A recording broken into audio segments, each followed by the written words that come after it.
a lot to say to each other. We sure do. Are you going to let me in? No. I think you'd better. You're very upset, Doctor. You're not going to make much sense in that kind of a mood. We're going to talk, the two of us, and you can't avoid it. I could if I wanted to. But what's the point?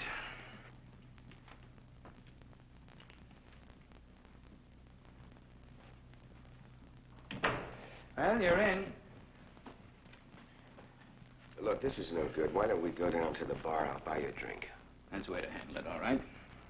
What are you talking about? We'll sit at the bar like a couple of gentlemen and chat about this thing. Why not? Because I know what you're going to say. I don't think you do. Really? I'm some kind of wild-eyed, destructive monster who can't live with the fact of his divorce. No, that is not my point.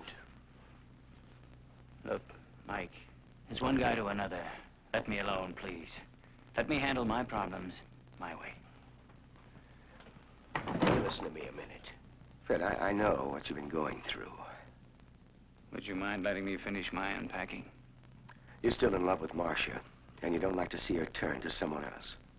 You guys with your scientific training, I really envy you. You have the ability to boil everything down to the wrong conclusion. Don't you understand? It's not difficult for me to put myself in your position. Is Marcia turning to you because she loves you, really loves you, or because she needs a fast answer to her problem with Carolyn? All right, that's a fair question. I've thought about it, and I'm convinced that she loves me without qualification. Naturally, you'd look at it that way. Naturally. I'm waiting. For what? You came here to tell me off about Carolyn. About Carolyn and Dr. Miles' son. I came here to try and get you to listen to reason. I must admit, I admire you in a way. I've never seen such self-control. You came here to blast away, so blast away. Tell me what a foul human being I am for making an issue out of Carolyn and that black boy. That story's a lie, and you know it's a lie. A lie? Yes. What a convenient way to sweep it under the rug, calling it a lie. Look, Mike, go ahead. Tell me off. Now, when you're finished, turn around and walk back through that door. You'll feel better, and I can get back to my unpacking. Don't you get it? I know your feelings. Good start. I can see how you're going to handle this. Now, get to it. All right, you didn't want a divorce. All right, I get that. Get to it, man. All right, I'll get to it. What you're working on is a very old, but still a very sound principle. Create a problem, and then come riding in on your white charger and solve it. Oh, it's very effective in business and in politics and just about every other form of human endeavor, except when it comes to the art of people living together. People living together as a family. Because now you're starting off with a basic lie, and you're taking that lie of Carolyn and Lou, and you're building it up into some enormous, gigantic thing that's going to consume us all. Well, the main tragedy is your daughter is standing right squarely in the middle of it. And you're going to destroy. You are going to destroy her because of your sickness, because of your guilt complexes, and your fears and your jealousies. Don't do it to her, friend. Don't do it. Feel better now?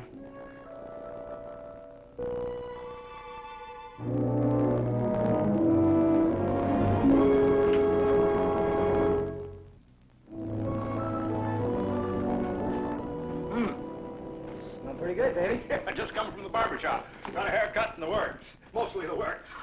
What for? Some kind of special event or something? No, I looked in the mirror and decided I needed a major overhaul.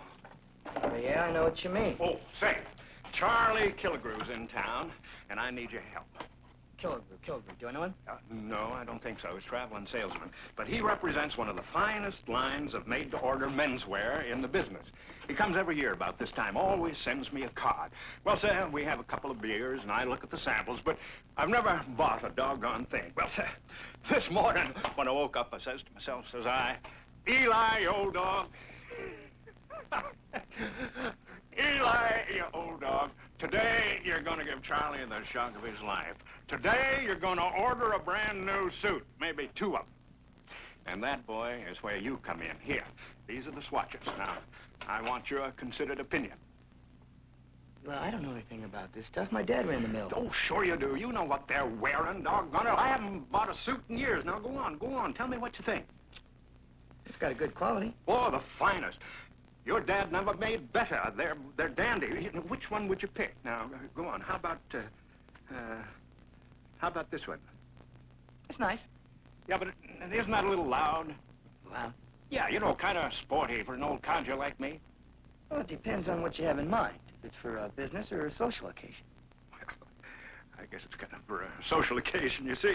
The ladies kind of like us men to be well-dressed. All right, what's the final verdict? Well, seeing as how us men trying to please our women, how about that one right there? Oh, now, isn't that wild? Mrs. Riggs wouldn't think so.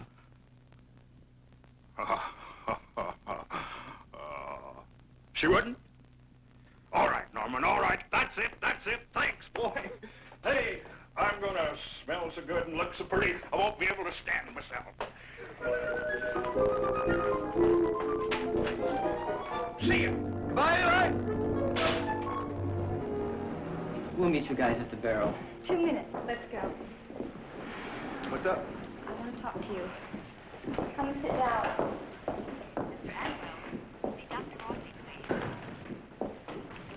Well, I'm listening. No, you're not. We've got to talk. Sit down. Yes, ma'am. It's about Jeff. What about him? He lied to my father about you and me. Say what? About you and me.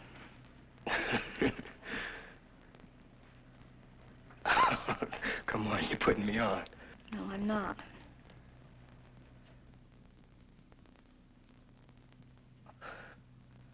Oh, wow. Yeah, wow. Hey, now, wait a minute. Wait a minute, that just doesn't make sense, girl. Hey, it just doesn't make sense. Well, my father was pressuring him about us. About you and me? No, about Jeff and me. Well, where do I come in? He just up and said it to get my father off his back. Oh, no. Come on, now. Jeff wouldn't just up and say that. Do you think I'm making this up? No, but why would he say it? Well, as I said, my father... Yes, but why would he say that? Ask Jeff. Well, I'll do that. Lou, Look, you've got yourself a fine friend, lady. don't blame him on me. Listen. Do you think I put him up to it? No. Okay, well then don't get uptight with me. Uptight? Don't get uptight. You give me one good reason why he said that. Well, I sort of broke up with him. I made him angry. Oh. So he reaches in his hat and comes up with this. I guess so.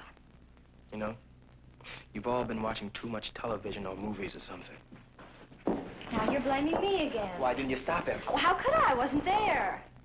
Your father didn't buy it, did he? Well, he's staying in town, so he's announced so that we don't... Yeah, he bought it. Yeah, he did. Jeff's a great salesman. Well, he didn't have to sell very hard. Well, I think... Well, my mother thinks that... Your mother bought it, too? Let me finish. My mother thinks that my father wants to use this to get her back. You're confusing me. Okay. If she's worried about me because I'm rebelling against the divorce. Oh, I see. And maybe this way he gets her to remarry him. That's sick. I know he's your father and all, and maybe I shouldn't say that, but that's sick, girl. I mean, that's a very sick scene, and I want out. O-U-T, out. I've got enough problems. I don't have any time for any more problems. I don't know, what are they trying to do? Make this a Peyton place first? So they're going to put us in the pillory and maybe erect one of those historical markers in our memory? Oh, Carolyn, I don't have enough time.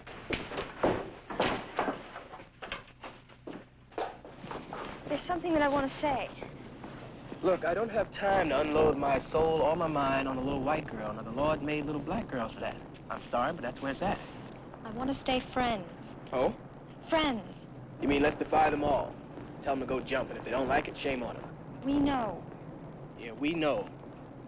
We know, and we've got to try and make the rest of them know that we're friends. Just friends. Not boy or girl, but friends. We are, aren't we? Think about it, Carolyn. I mean, just stop and think about it. The world isn't ready for us to be friends, is it? Genuine, guaranteed, actually, really, nothing but friends. No. Hello, Carolyn. Hello. You jumped, girl. I didn't. Right out of your skin. Well, she startled me. She said hello. I know her. She... Come on, tell the truth. Are you going to make something of this? It's there, so cut it, huh? Hey, I wonder how long is it going to be before they start talking about us? There's nothing to talk about. Oh, when did that stop people? Look, maybe you can be cool, but I'm a black boy in a very white town, and I've got a black daddy who works for a very white hospital. Does that mean you're giving up? You just don't understand, do you? Yes, I understand your position. Place. Stop being so defensive. There's facts. Facts about life. Now, you have a position. I have a place. That's the United States of America, all 50 states. I'm sorry, but that's where it's at, baby. Why are you mad at me? He was your boyfriend, wasn't he? And he's your father, isn't he? And it's your country. Ain't it?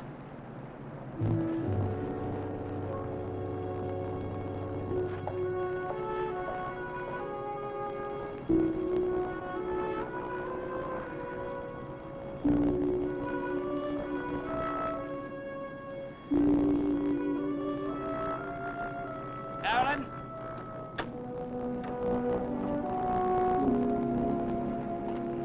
Would you get in the car, please?